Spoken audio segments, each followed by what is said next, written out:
Oi, pessoal! Sejam bem-vindos ao nosso segundo encontro, que tem por tema Para que mudar? Um propósito eterno. Lá no nosso primeiro encontro, fazendo uma conexão aqui, nós falamos sobre o porquê mudar, né? E eu apresentei para vocês uma motivação adequada. A motivação é aquilo que te faz dar o pontapé, é o que te faz decidir entrar nesse processo de mudança. E a motivação adequada, a gente entendeu que é justamente essa mentalidade de mordomia cristã. A motivação adequada para entrar num processo de mudança, de buscar o crescimento na sua vida, é glorificar a Deus em tudo o que há na sua vida, em tudo que Ele confiou a você. Essa é a motivação adequada. O propósito, por sua vez, é o que você quer alcançar com isso. Onde você quer chegar? O para que você está fazendo isso? E hoje nós vamos estabelecer propósitos eternos. Quantas vezes você já tentou mudar e não conseguiu? Quantas vezes você já tentou se manter firme numa dieta? Ou se manter firme na rotina devocional? Ou fazer as caminhadas que se prometeu a si mesmo lá no final do ano, mas falhou? Talvez você já tenha tentado tantas vezes que nem consiga me responder essa pergunta. E eu sei que eu estou falando com pessoas que vêm tentando mudar a longo prazo. Talvez você já tenha lido livros de autoajuda e buscado estratégias e meios e mesmo assim não conseguiu, não foi o bastante. E sabe por que isso não foi o bastante? Porque essas coisas não foram capazes até o momento de mudar a disposição do teu coração. Você precisa de algo que seja capaz de penetrar entre a divisão da sua alma e do seu espírito, mudando a disposição do seu coração. E para essa aula eu quero que você entenda que quando o seu propósito está afirmado naquilo que é eterno, o seu hoje encontra uma firme direção. Eu sei que você quer mudar e que você vem tentando mudar há bastante tempo e muitas vezes você já começou bem motivado, às vezes até com uma motivação adequada, mas você não foi capaz de se sustentar no processo da mudança. E isso acontece porque muitas vezes você não tem um propósito bem definido, bem estabelecido. Se esse propósito não está firmado, fica mais difícil que a gente se comprometa com o processo da mudança. Então, o primeiro passo seria definir especificamente qual é o seu para quê. E nesse primeiro momento, eu quero trazer uma compreensão de propósito como sendo objetivo, o lugar onde você quer chegar. Quando você vai, por exemplo, usar o Google Maps, se você não coloca lá o lugar, o destino onde você quer chegar, ele não vai te oferecer nenhum caminho. Na vida, se você não souber exatamente o para quê, o onde você quer chegar com tudo isso, eu quero crescer, eu quero mudar a minha vida, mas o que você quer com isso? Onde você quer chegar com isso? Qual é o seu alvo? Você só vai ser capaz de mirar em alguma coisa e acertar o seu alvo se você antes tiver bem definido qual é esse alvo. Por isso que é muito importante a gente estabelecer especificamente, minuciosamente o nosso para quê. Vamos supor que você quer economizar dinheiro. E aí você vai lá, pega um cofrinho e começa a economizar dinheiro. Se você economiza só por economizar, vai ser muito mais fácil você tirar dinheiro dali. Mas se você traça um objetivo muito específico, por exemplo, as caixinhas dos bancos digitais, né, que a gente tem hoje, propositalmente ele coloca lá a opção de você dar um nome e uma imagem para aquela caixinha. Isso já é uma estratégia psicológica para você, para facilitar o seu comprometimento com o processo de economizar dinheiro. Então, se você coloca lá na caixinha, viagem de fim de ano com a família para tal lugar, sempre que você for lá ver a caixinha, vai ser muito mais difícil que você tire dinheiro de lá, porque o seu objetivo específico vai te lembrar do lugar onde você quer chegar. E aí, só um parênteses, eu sei que alguns vão estar pensando enquanto me ouvem: ah, mas eu já fiz isso e não deu certo. Calma, vamos por partes. Vamos começar por aqui, depois a gente vai entrar mais profundo, tá certo? Mas cientificamente existem explicações de por que isso funciona. E eu vou apresentar aqui para vocês 3 explicações do porquê é importante especificar os nossos propósitos, os nossos objetivos.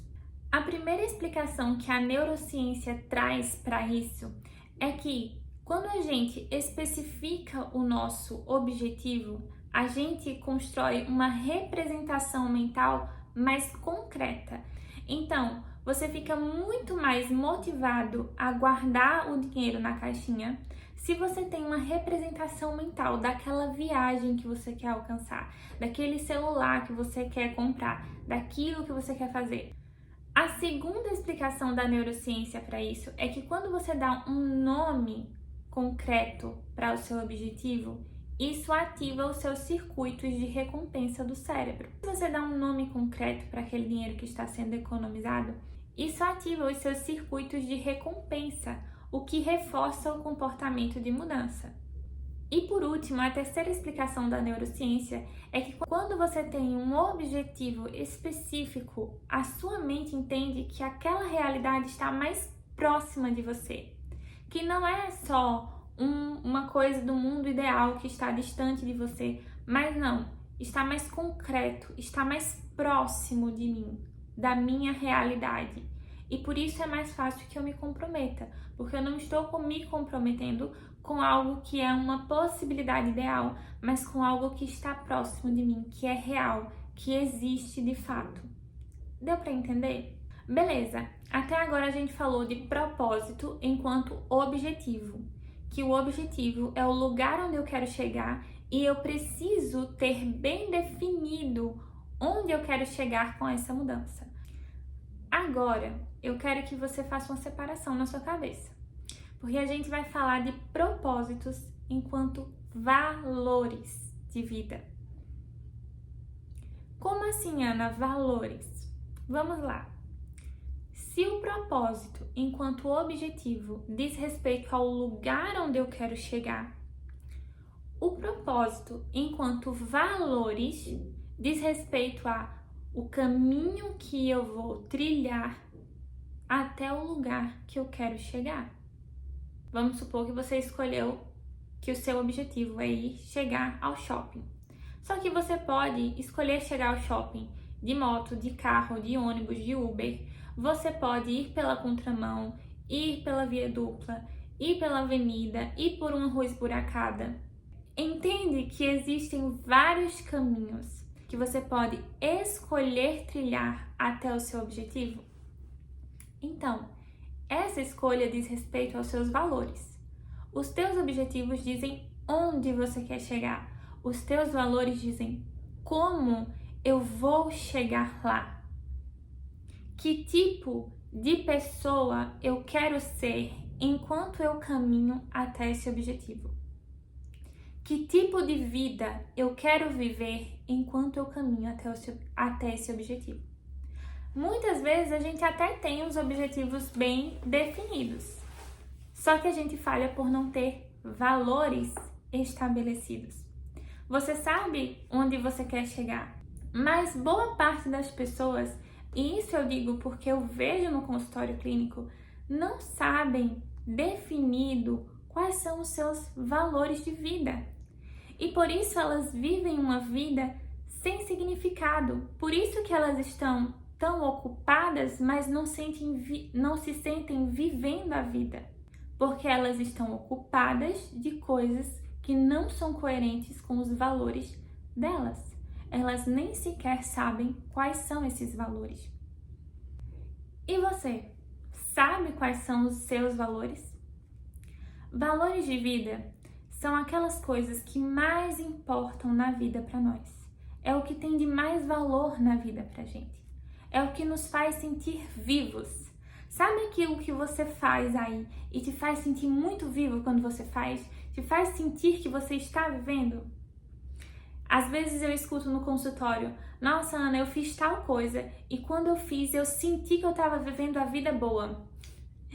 Então, esse tipo de coisas são os seus valores de vida, é aquilo que te faz sentir vivo. E os seus valores é onde, teoricamente, você deveria empregar mais de si mesmo, mais do seu tempo, mais da sua dedicação, mais do seu humor, o melhor de si. Só que, às vezes, o nosso discurso é incoerente com a nossa prática. Aquilo que a gente diz ser o mais valoroso pra gente, na prática, é o lugar pelo contrário, em que a gente deixa por último, em que a gente deixa o restante, o que sobra do tempo, o que sobra do humor, o que sobra da disposição. E aí, como eu sei que muitas pessoas não têm bem definido, bem estabelecido quais são os seus valores de vida, eu vou propor aqui para vocês um breve exercício, onde eu vou expor alguns tipos de valores, tá bem? Eu vou explicar para vocês quais são esses valores e eu quero que você aí na sua mente mesmo vá dando uma nota de 0 a 5, o quanto que esse valor te faz sentir vivo. Você já vai entender. Por exemplo, nós temos os valores interpessoais, que dizem respeito ao seu relacionamento com as outras pessoas. Dentro desse pilar de valor interpessoal, nós temos a cooperação, o estar envolvido em um grupo em que vocês trabalham juntos em prol de um mesmo objetivo. O quanto que cooperar num grupo te faz sentir vivo. Dá uma nota aí de 0 a 5. Depois nós temos o compartilhar experiências, que é você estar reunido com pessoas em comunhão, compartilhando da vida, compartilhando de momentos, compartilhando de histórias. O quanto que está inserido nesse contexto te faz sentir vivo, de 0 a 5. Dá uma nota. Por último, dentro desse pilar interpessoal, nós temos o valor de liderança, que é você liderar projetos, liderar grupos, você administrar recursos. O quanto que você se sente vivo quando você está na liderança de algo. Dá uma nota de 0 a 5. Deu? Beleza. Se você puder, faz uma soma aí rapidinho desses 3 primeiros valores do pilar interpessoal. Quanto que deu aí a sua soma? Faz isso aí. E aí agora a gente tem o segundo pilar, que são os valores intrapessoais. Dizem respeito ao seu relacionamento consigo mesmo. E dentro desse pilar nós temos o valor da autodeterminação, que diz respeito à sua capacidade de tomar as decisões por si mesmo na sua vida, de fazer as suas próprias escolhas, de escolher o seu próprio caminho. O quanto que isso te faz sentir vivo, de 0 a 5. Ainda nós temos o valor da autoconsciência, que é o tempo que você dedica para refletir sobre si mesmo, para tomar consciência dos seus próprios pensamentos, para ter aquele momento introspectivo, para se autoanalisar, para olhar para si mesmo. O quanto que isso, essa autoconsciência, te faz sentir vivo. Deu a nota? Por último, dentro desse pilar, nós temos o valor do desafio, de você se desafiar. Você buscar sempre aprender coisas novas, buscar sempre se colocar em contextos desafiadores, sabe? Nossa, isso é um desafio e aí isso te faz sentir vivo, isso te instiga, isso te anima, te faz querer ir lá e fazer acontecer. O quanto que o desafio te faz sentir vivo. Deu uma nota? Agora vai lá, soma na sua cabecinha aí, dentro desses 3 valores, né, desse pilar intrapessoal, qual foi a sua nota? Vai guardando essas notas, tá, gente? E aí, por último, nós temos o pilar extrapessoal, que diz respeito ao que está para além dos relacionamentos humanos. E aí a gente tem a natureza como um dos valores extrapessoais, que é o contato com a natureza, sabe? O quanto que ir passear num parque, colocar o pé na grama, o pé na areia, sentir o cheiro do mar, sentir o cheiro da grama molhada, o quanto que isso te faz sentir vivo. De 0 a 5. Depois a gente tem o papel social como um dos valores extras pessoais, que é o papel que você exerce na sociedade. São as pessoas que costumam levantar bandeiras na sociedade, militar por alguma causa, então defender, por exemplo, a causa das mulheres que são vítimas de abuso doméstico, então, ou a causa dos trabalhadores que têm os seus direitos afligidos, o quanto que exercer um papel assim na sociedade te faz sentir vivo. Por último, e mais importante para nós aqui no contexto cristão, nós temos a religião. O quanto que exercer a tua fé cristã te faz sentir vivo. O quanto que o teu relacionamento com Deus te faz sentir vivo. O quanto que pertencer a esse contexto religioso te faz sentir vivo de 0 a 5. E aí você soma também esses seus valores extrapessoais. E só para recapitular, a gente está fazendo esse exercício para que você tome consciência de quais são os teus valores de vida, para que você possa saber e escolher como que você vai caminhar no percurso da sua vida. E esses valores que eu citei aqui, esses 9 valores, não são todos os valores, mas eles abrangem de forma bem geral aí, para você ter uma noção das coisas que mais são importantes para você na vida. Se você lembrar de outro, você põe. Se você lembrar, minha família, não sei, você vai lembrando aí dos seus valores e vai colocando. Mas pega essas notas que você deu. E aí eu quero fazer 2 observações. A primeira, em qual desses 3 pilares você teve a nota mais alta? Você teve a nota mais alta nos valores interpessoais, que são um relacionamento seu com as outras pessoas, intrapessoais, que é o seu relacionamento consigo mesmo, ou nos valores extrapessoais? E por que eu tô fazendo essa pergunta? Cientificamente, já foi comprovado que as pessoas que elas têm o valor extrapessoal como algo mais presente na vida delas, são pessoas mais saudáveis psicologicamente, são pessoas que têm mais flexibilidade psicológica para lidar com o sofrimento da vida. São pesquisas científicas que provaram isso.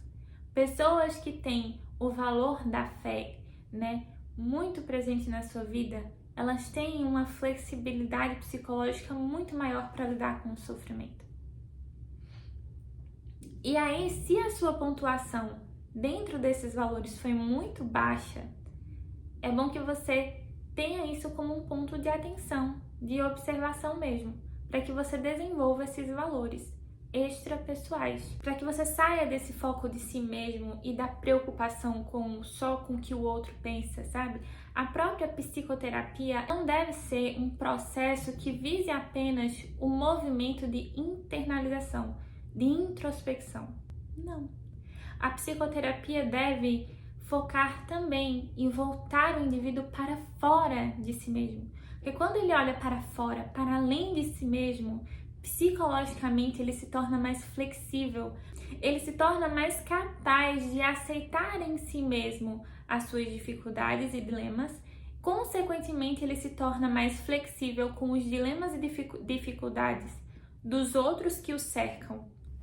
Então, essa foi a primeira observação. Desenvolva os seus valores extrapessoais.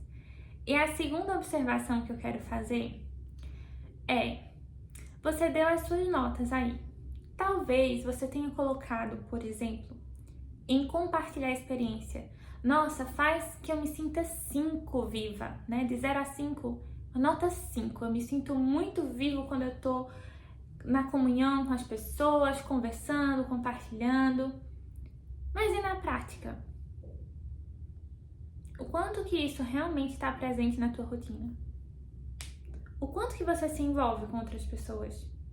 Que você convida as pessoas para estarem na tua casa, que você vai à casa das outras pessoas visitar, que você se envolve em grupos, o quanto que você se dispõe para compartilhar a sua história e para ouvir a história das outras pessoas também, o quanto que você se dispõe, se abre para novas experiências sociais.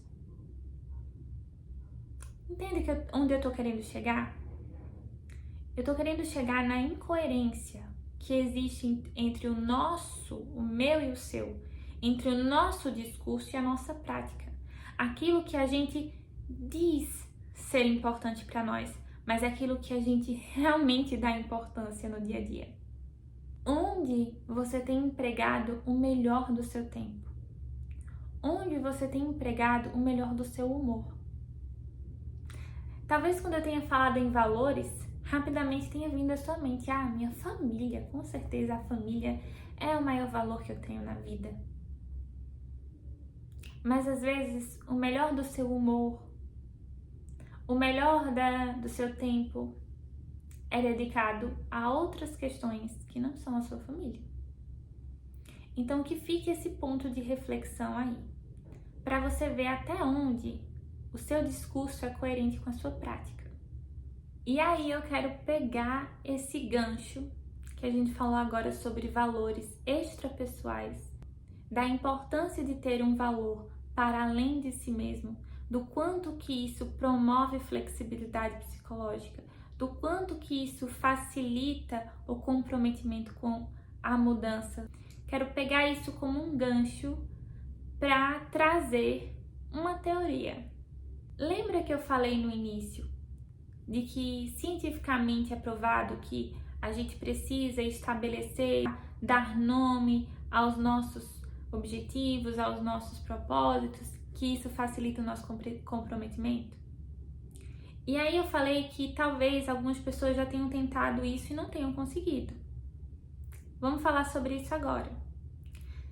Quem nunca fez uma caixinha aí no banco digital, colocou um nome bem bonito nela, colocou uma imagem bem legal, mas depois viu aquela bela promoção de uma coisa que você nem queria tanto assim, mas no impulso você foi lá e gastou o dinheiro? Ou seja, especificar, definir o seu objetivo não foi suficiente para te fazer permanecer firme no seu propósito. E por que isso acontece? Aí é onde entra a minha teoria, né? Mas que é algo bem visível. Propósitos superficiais não sustentam mudanças profundas. Na maioria das vezes, os nossos propósitos são superficiais. Então você pode até ter definido o seu lugar, né? Idealizado especificamente para que você quer isso, você sabe, só que são superficiais.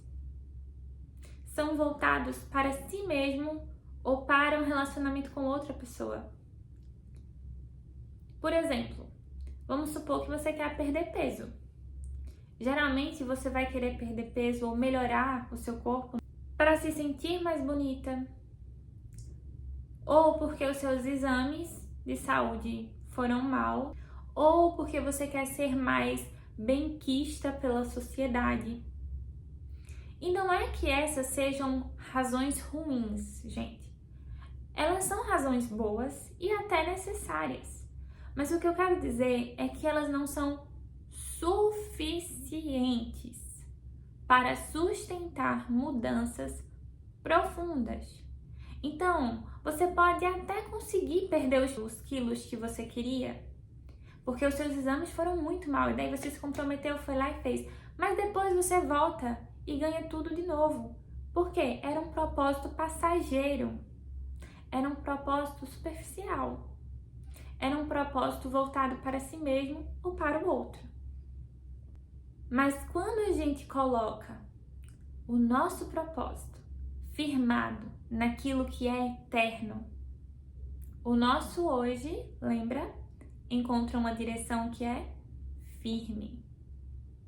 E aí a gente vai começar a entrar no contexto bíblico para te apresentar um propósito eterno. Eu vou ler alguns versículos para vocês. E tenham em mente que o propósito é o seu para quê? Mudar. E aí a gente vai ler os versículos com isso em mente, tá certo?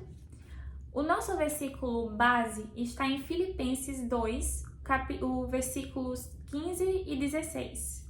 Dizem assim: para que vos torneis irrepreensíveis e sinceros, filhos de Deus inculpáveis, no meio de uma geração pervertida e corrupta, na qual resplandeceis como luzeiros no mundo, preservando a palavra da vida, para que, no dia de Cristo, eu me glorie de que não corri em vão, nem me esforcei inutilmente. Esse é o nosso versículo base. Eu vou ler mais alguns versículos para vocês. E tenham em mente, novamente, o propósito é o para quê, e nós estamos procurando propósitos eternos.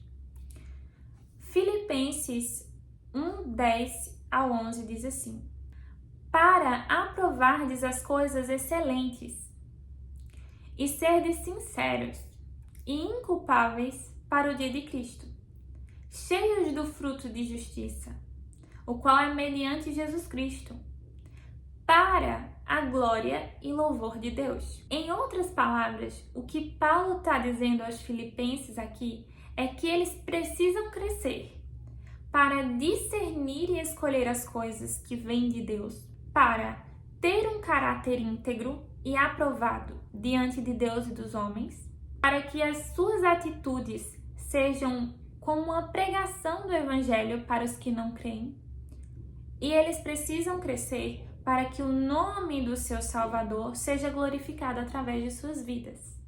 Então esse é o nosso para quê? Esse é o nosso propósito eterno.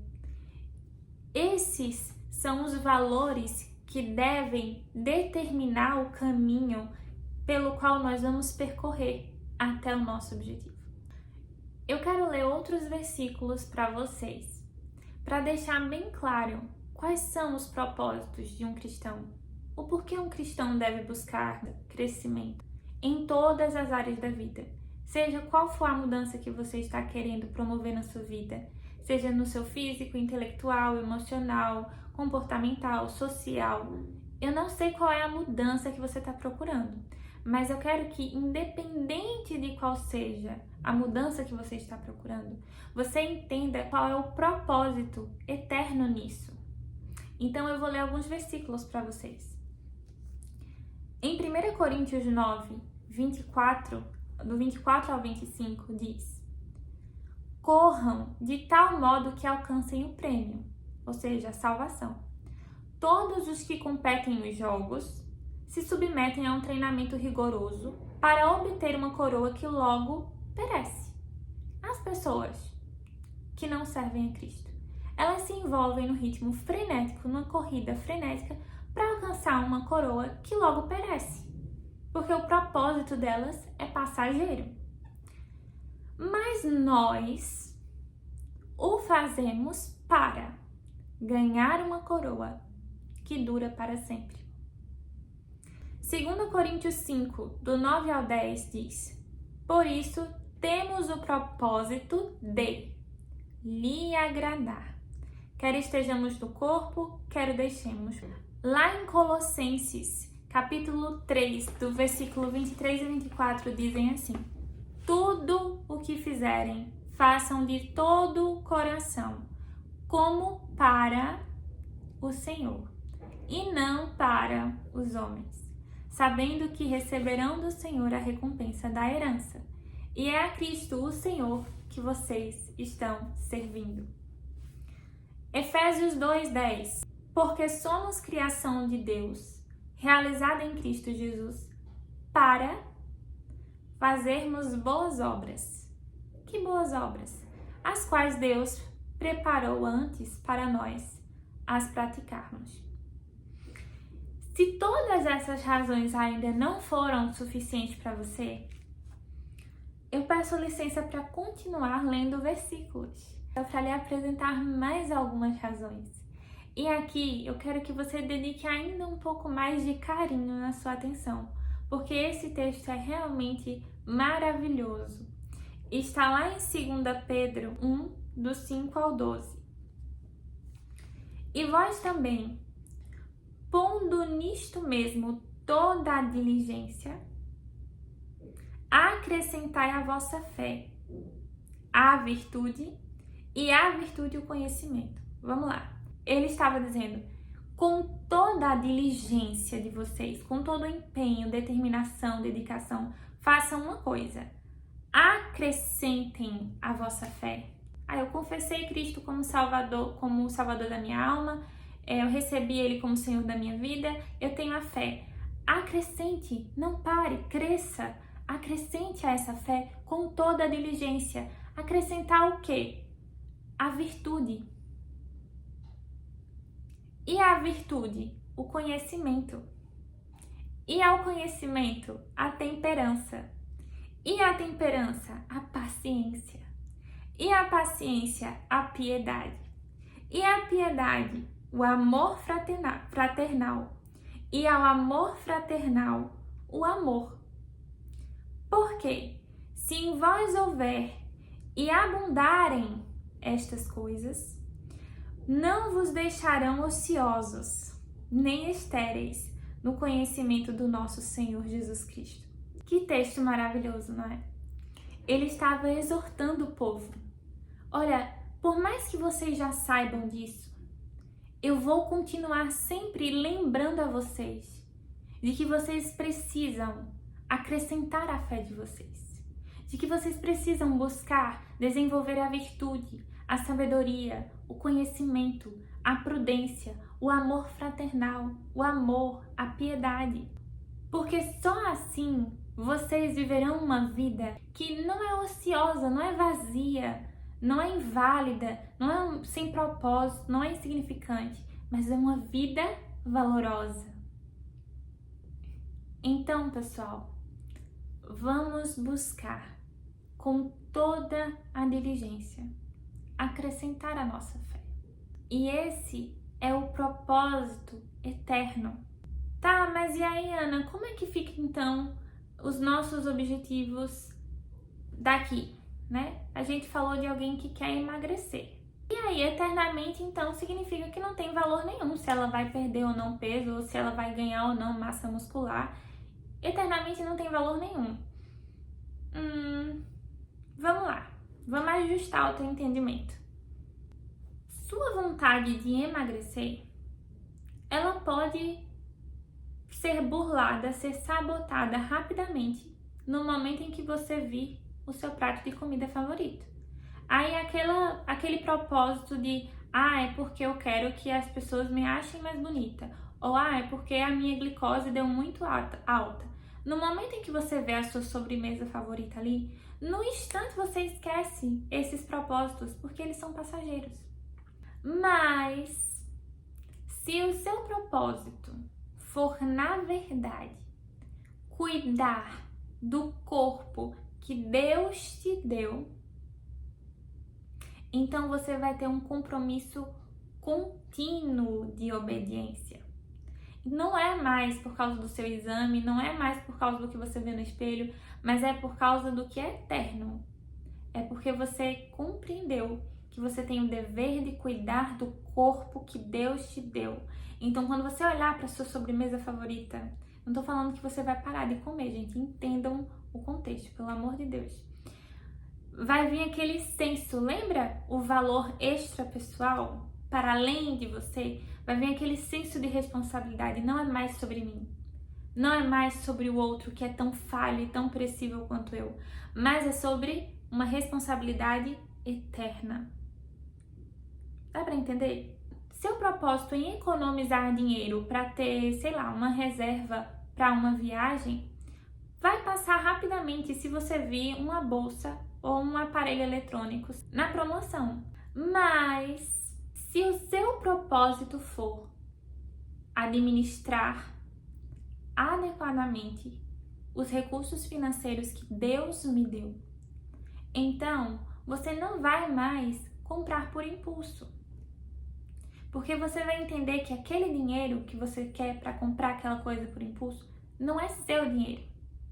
Aquele dinheiro foi confiado a você por Deus. Não é para satisfazer suas próprias ambições egoístas, mas é para servir da melhor forma o reino. Aquele seu comprometimento em não falar mais palavras feias, palavras agressivas, rudes, grosseiras, sujas, que você se comprometeu, porque eu quero ser uma mulher mais fina, eu quero ser uma pessoa mais educada e mais amável. Isso vai passar rapidamente quando alguém te provocar. Mas se o teu propósito for assim, não, o meu propósito é porque eu quero que o meu corpo seja templo e morada do Espírito Santo. Então, quando alguém te provocar, não importa a provocação que ela fizer, você tem agora um propósito eterno. E aí vai ser mais fácil você ter uma consciência constante de devoção.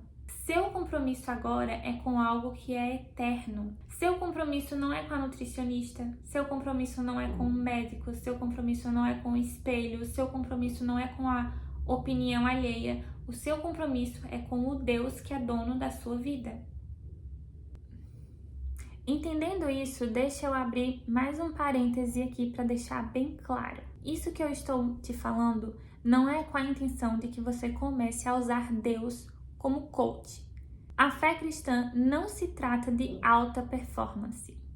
Cristo não é um coach motivacional.